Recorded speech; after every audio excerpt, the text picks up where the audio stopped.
Bum, bum, bum, bum, bum, bum, bum, bum, bum, bum, bum, bum. The Peter Dislike Show. Bum, bum, bum, bum, bum, bum, bum.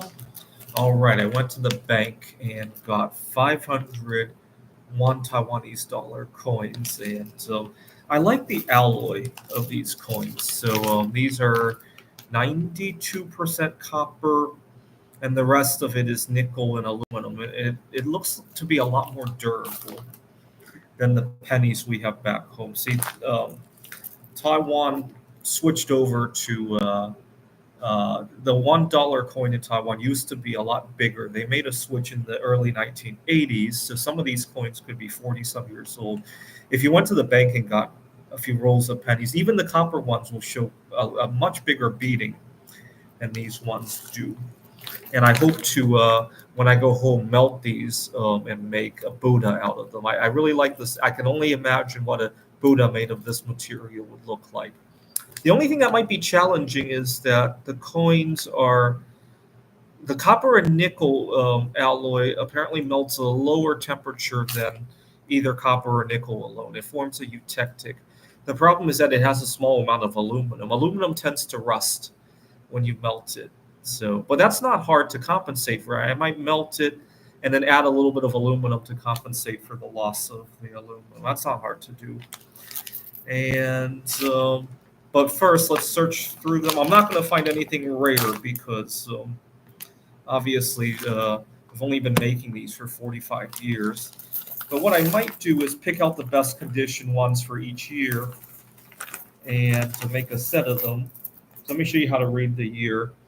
This one says, in Chinese, we pronounce it 中华民国, and it says 111. So 111 years after the settlement of Taiwan in 1911. So this one's 2022.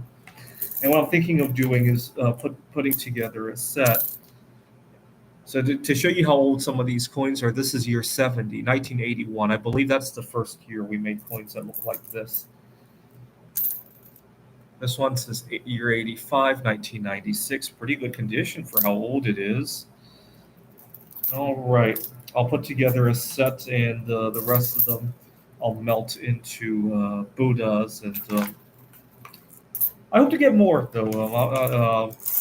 I'm a little bit surprised how small a bag 500 worth. Of. Give you an idea, 500 Taiwan. That's about $20 US at the moment. So kind of an expensive coin relative to what I'm used to. You know, I melt pennies back home, but not bad compared to other metals that one might buy to cast. Right, a lot cheaper than bismuth, way cheaper than pewter, right, and definitely cheaper, way cheaper than silver or even some of the silver alloys. So not bad.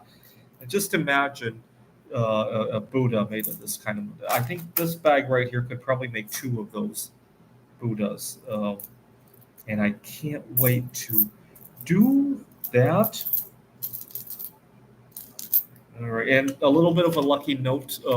While I was waiting in line at the bank, I took a number and it was 222. So I don't know if that's lucky or not, but I'm holding on to that.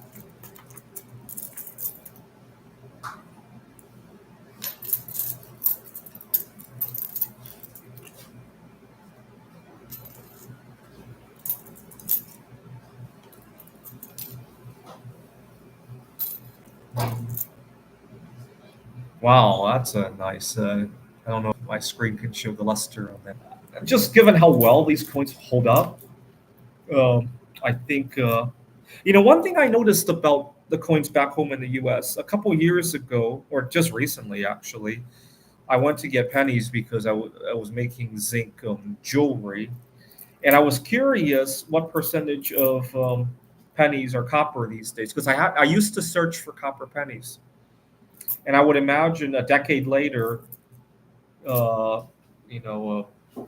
more people have picked out. Not to mention, a bunch of the copper pennies have just aged, right, and been removed from circulation for other reasons. And I went to get a couple boxes of pennies, and to my surprise, the percentages were not as low as I thought they would be. And I was thinking, gee, how can that be? And the answer hit me as I'm searching them, because zinc pennies have a tendency to wear out a lot faster. And so, even though you might lose a bunch of copper pennies to either wear and tear or from people removing them from circulation, you lose the zinc pennies a lot faster too. So even though we've been making more zinc pennies in the last decade, 2 decades, a bunch have worn out, and so the ratio wasn't nearly. And it's kind of disappointing because I still have to pick through them because I want to melt down the zinc pennies, right? And but I was a little bit surprised at the ratios. But our Taiwanese coins hold up a whole. I part of me almost feels like the mint shouldn't have ever switched to zinc because um, they might cost less when you first make them, but they don't last nearly as long, right? Just like how we should switch over to $1 coins instead of bills back home in the U.S.